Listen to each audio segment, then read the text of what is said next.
magbigay ng report tungkol sa state of press freedom in the Philippines. Executive Director for the Center for Media Freedom and Responsibility, CMFR, palakpakan po natin, Melinda Quintos.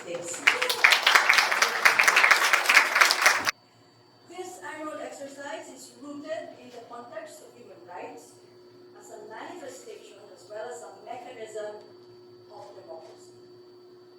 CMFR has always understood press freedom not as belonging to the press or as a right of journalists, but that it is a right that belongs to citizens, to all who live in a democracy. The press provides them with a kind of news and information that empowers them as citizens with a capacity to participate in a public forum, to ask questions, to express their ideas, to think, to be critical, and finally to choose their leaders wisely, as without democratic leaders, democracy falls apart. The collection of data that we're presenting to you this afternoon is still a work in progress, as we want to be able to finalize it in some form, but the stuff or the information that I'm giving, I think, is enough, good enough, for you to begin thinking about the state of press freedom today. It has enabled FMFA to act, to do advocacy, to campaign, to consolidate the spirit of journalists wherever they may be, even those that do not agree with one another, that they belong to a pillar of democracy, that they are part of the fourth estate. We have hoped to be able to identify cases that demonstrate how easily human rights can be trampled on or trivialized by those in power. This year, we are presenting two levels of evaluation. First, what we do usually is related to the level and nature of attacks and threats against press freedom based on consolidated data of both CMFR and the NUJP. So we have put together our cases and put them. Additionally, we present the map of space and time given to news and public affairs in the Philippine broadcast media. Why? Because it is news and public affairs that creates citizenship, and it is broadcast media that is now the primary source of political information.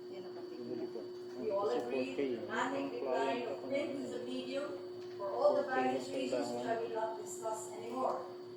This year, with hardly any news about the event, the Kapisanan ng Broadcaster ng Pilipinas, KBP, celebrated its golden jubilee, 50 years, when broadcast media evolved to become a prime source of political information and news for Filipinos. For good or for bad, radio and TV have sustained operations during periods of dramatic change. It was established during martial law as a mechanism for self-regulation, while observing the terms of coverage set out by government. It was understood they would regulate themselves according to the framework of communication set out by the Marcos. So the KBP were on site to cover people power events of February 1986, the shaky transition to democracy where we witnessed about 7 attempts against to bring down Corazon Aquino, the EDSA DOS, which threw out the actor President Joseph Estrada, and more. This morning, this afternoon, we will focus on the present. Those of you who are here joining the exercise for the first time may have a lot of questions. We may not all be able to answer all the questions, but the fact that you are asking questions justifies the program.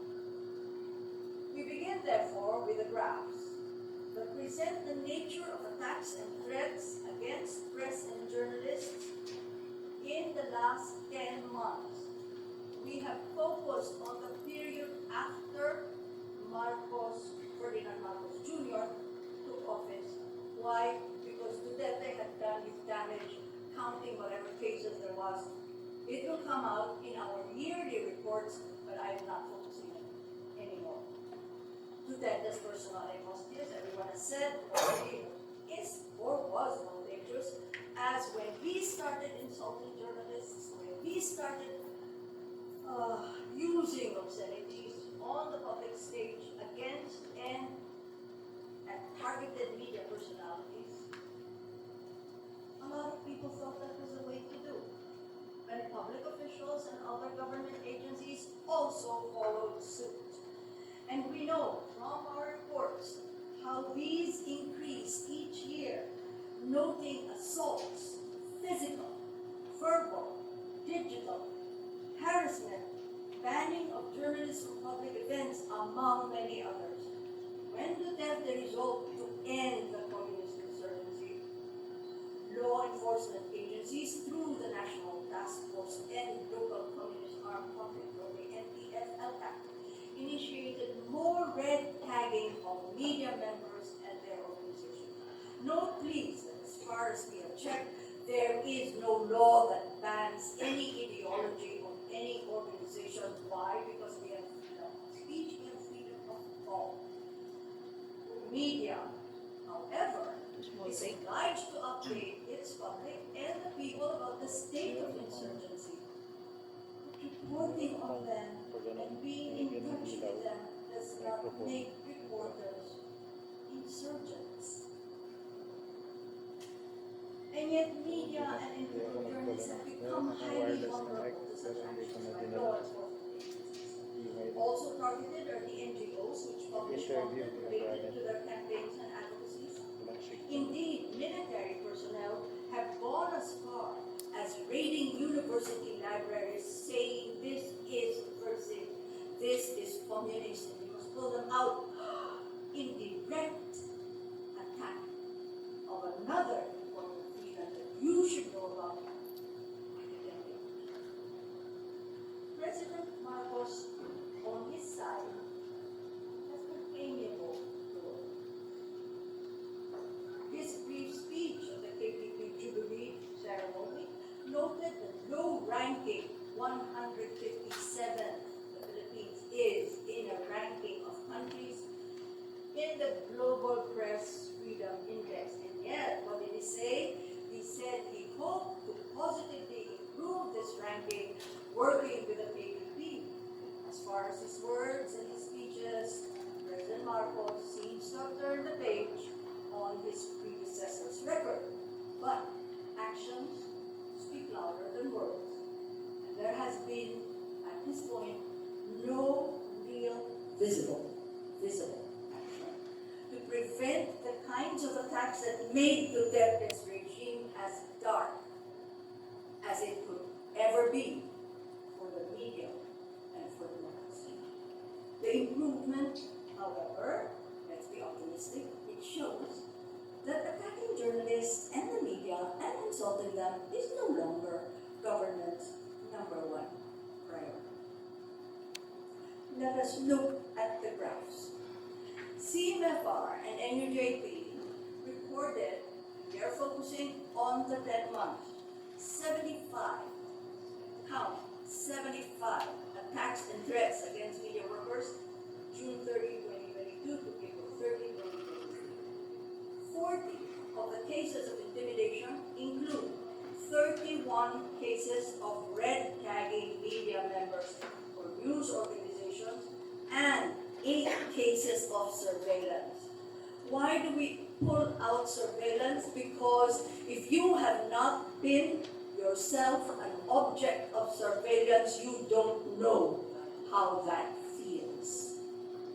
That you are watched, that there is someone standing outside your office, that there is a car parked in front of your home.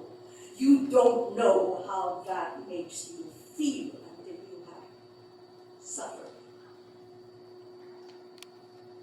We have 10 cases of libel and cyber libel involving 2 arrests and 1 conviction. In many democracies, libel is no longer criminal and can no longer throw a journalist into jail. There were 2 killings during the period. Ray Blanco on 18 September 2022 and Percy Lapid on 3 October 2022. This broadcaster criticized Duterte, continued to criticize Marcos and government actions which followed the media, and he was followed by countless Filipinos.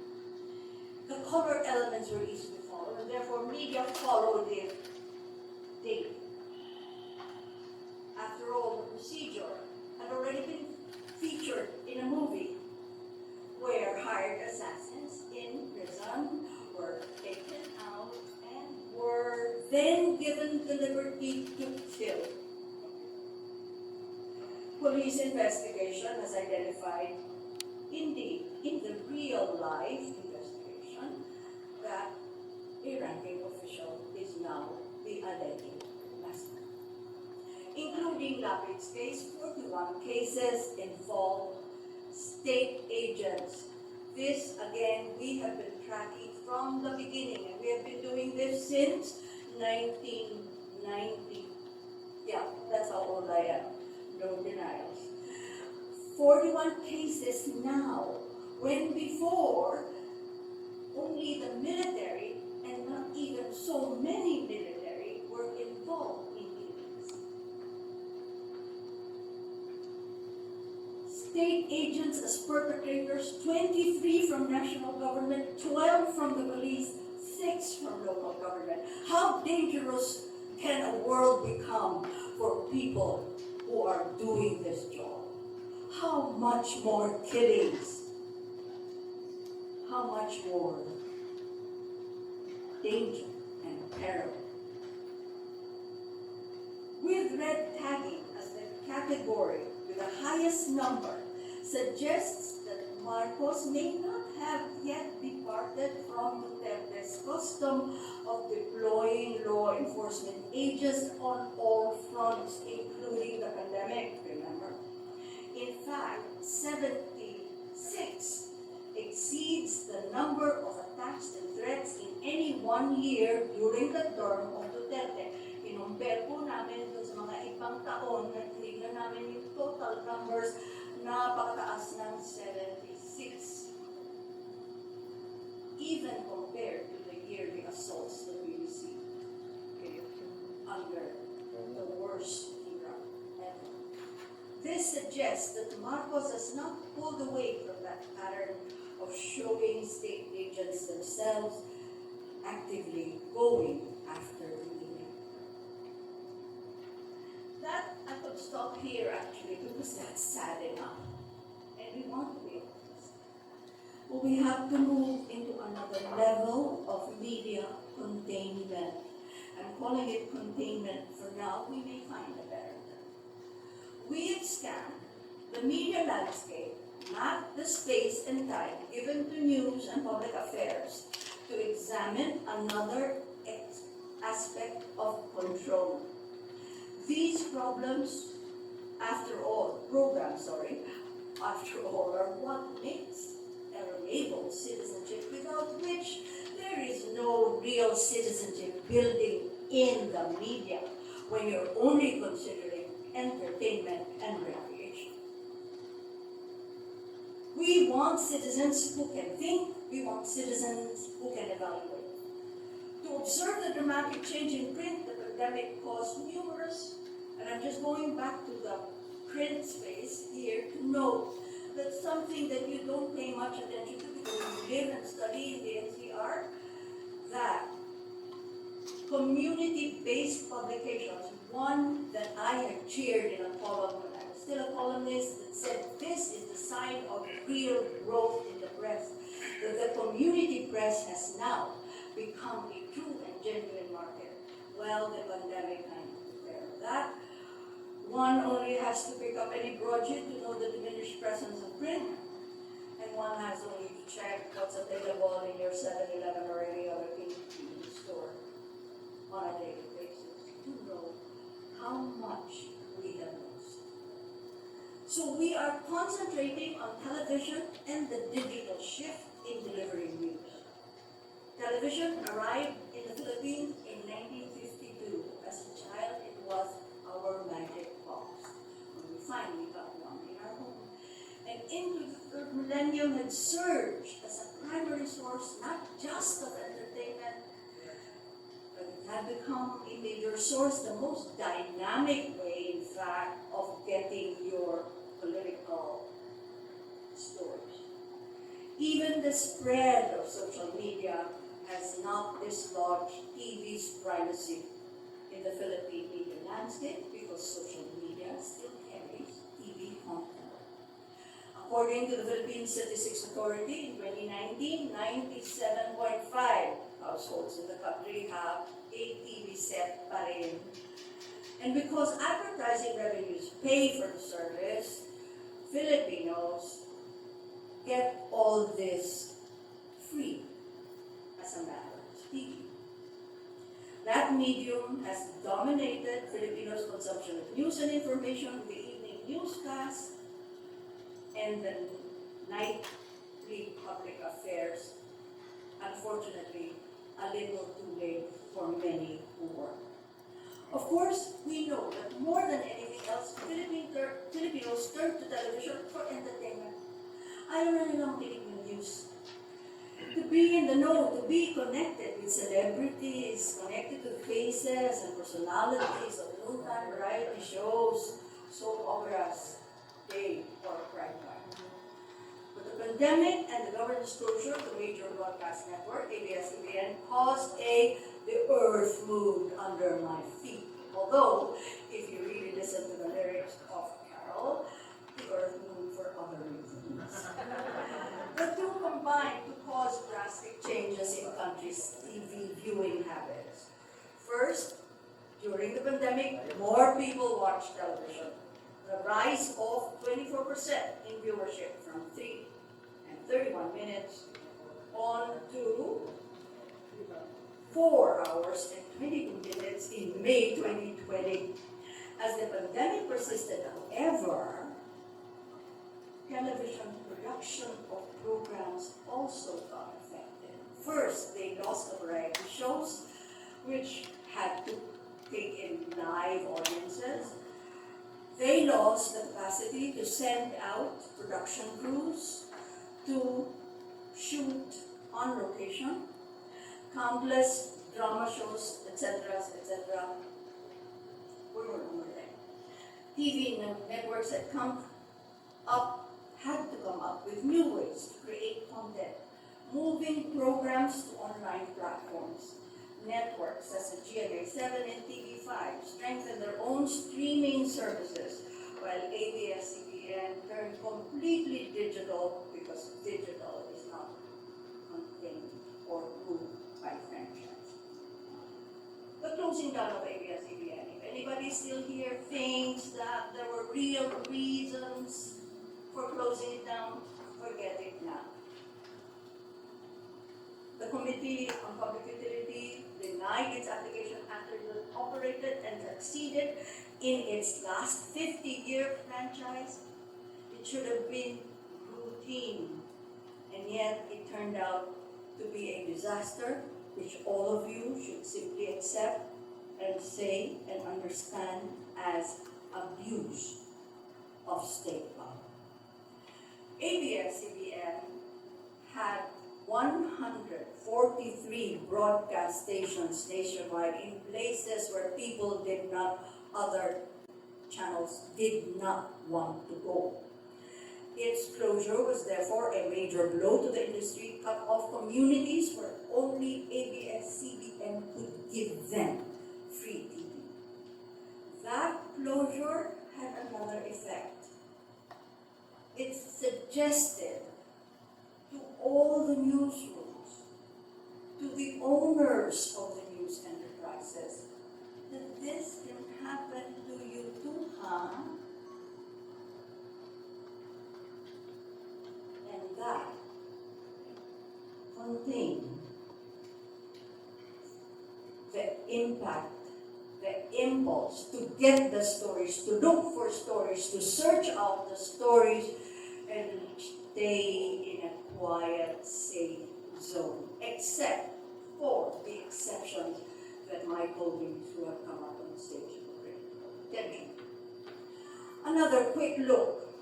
The entry of Manuel Villar is what happened after post-pandemic, and after the closure of ABS-CBN is the entry of another media mogul whose wife and whose son are two sitting senators. Manuel Villar is the owner of All TV, who won the franchise or got the assignment of ABS TV's channels franchise. Does it have the capacity? Has it shown its capacity? Well, since February 6, 2023, it was launched in July 15, 2022, some of its programs were temporarily shelved due to unknown reasons, and its 19-hour programming has now been cut to 10 hours and 30 minutes. Meanwhile, ABS-CBN has been scrambling to get their programs on transmission through various different channels, among them the A to Z channel owned by the religious leader Eddie Villanueva, which operates in a number of key cities. It currently has A to Z, 22 broadcast stations nationwide, and ABS-CBN is now a block timer in these, as well as trying to pursue an agreement with TV5 that did not flourish because of the threat of getting more investigated. ABS-CBN has now become a content creator according to its own TV head, Lauren Digiogi, dealing more now or dishing out more entertainment than news. So it's not a very happy sight, at least not for press freedom. I hope you agree. CMFR did a quick scan of the NTC complete list of operating TV stations nationwide, and ABS-CBN is now currently airing in 49 broadcast stations nationwide, and this number is only 34.27% of the 143 stations prior to its closure. Meanwhile, GMA7 continues with 106 stations currently operating. Actually, the context of this reduction you must hold also with the understanding of how little news and information we actually are producing. The KBP members are not obliged anymore, as they were during martial law, to give primacy to news and information. The KBP now, in a free environment, ever since or post-martial law, has only required no 30 minutes of its program. So sometimes if you wonder how easily social media captures the public mind, this is one of the answers. We have never made news and information the main grid that it should be in a news. The time and space that no one touches, not even advertising.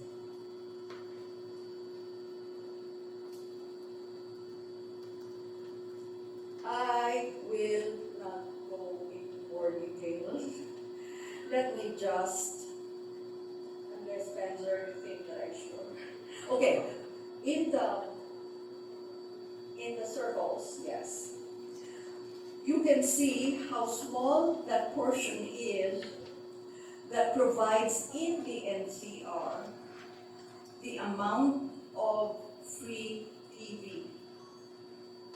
Of course, CNN is an exception because it is an all-news channel, as ANC could have been, right? Government PTV4 carries government information and news, much of which is, we will have to admit, propaganda. The three others that give out what is called political or news happen to be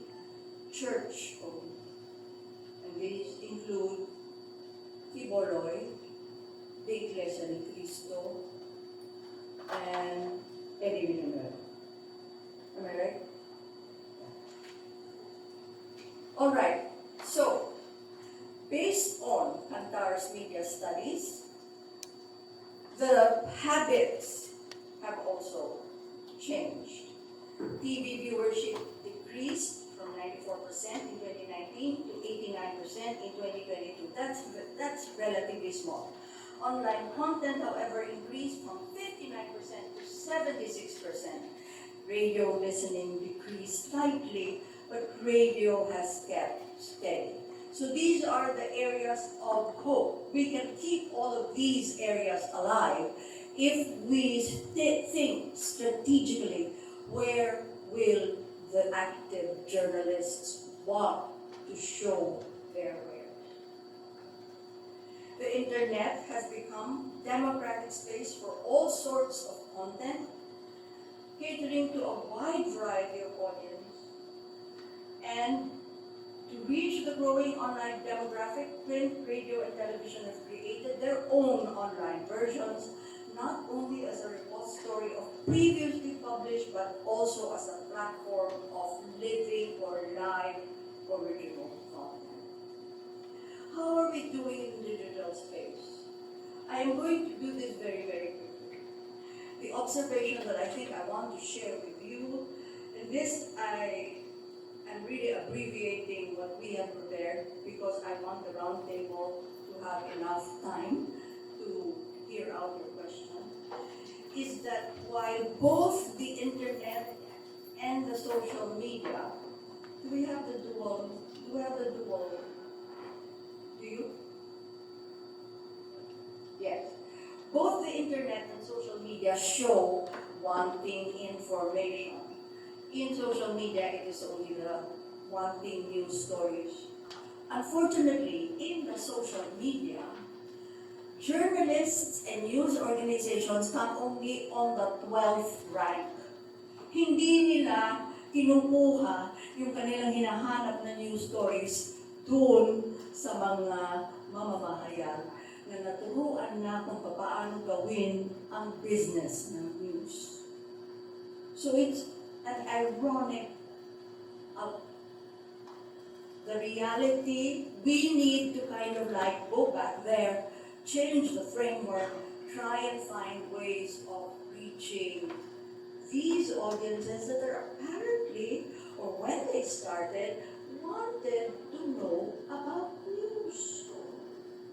And they went elsewhere and got captured, and now they belong to the silos, which I, in my dismal outlook, can't see how we are going to get them out of there. But this is my concluding message. News must follow the audience. News must go where the people are.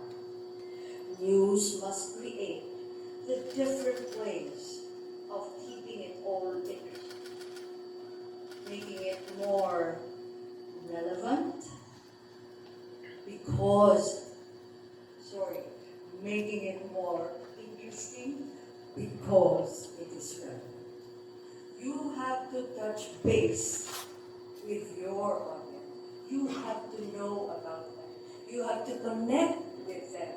You have to make them part of the news and draw them in, just as they were seduced by social media providers, which unfortunately outran us when they went and used social media for government purposes as well as for other fake purposes.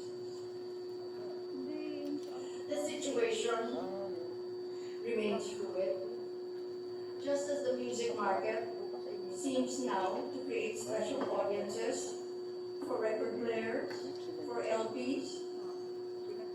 Who knows what event, what technological brilliance is going to give us another miracle, another magic moment with technology that will somehow bring us to a level of engagement like nothing we have ever seen.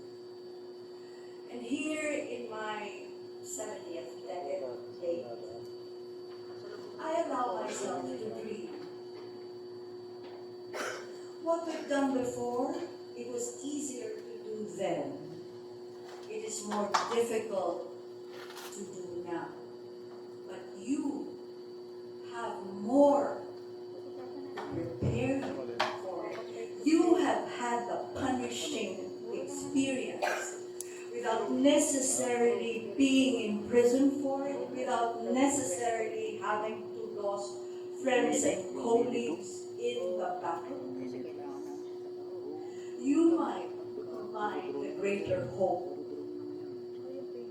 with the cynical, skeptical, journalistic outlook to check whatever anyone of importance tells you, because that is the beginning of the lie. The office provides more amplification of the lie. And so, covering government beats, covering public officials, with my due apologies to the university officials who are here, who are still government officials. We must, in fact, call on the champions on the other side to join us, because we will be the leaders, or you will be the leaders of the future. Thank you very, very much for the attention.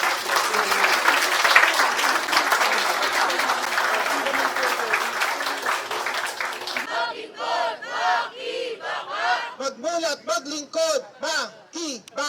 Alagad ng media!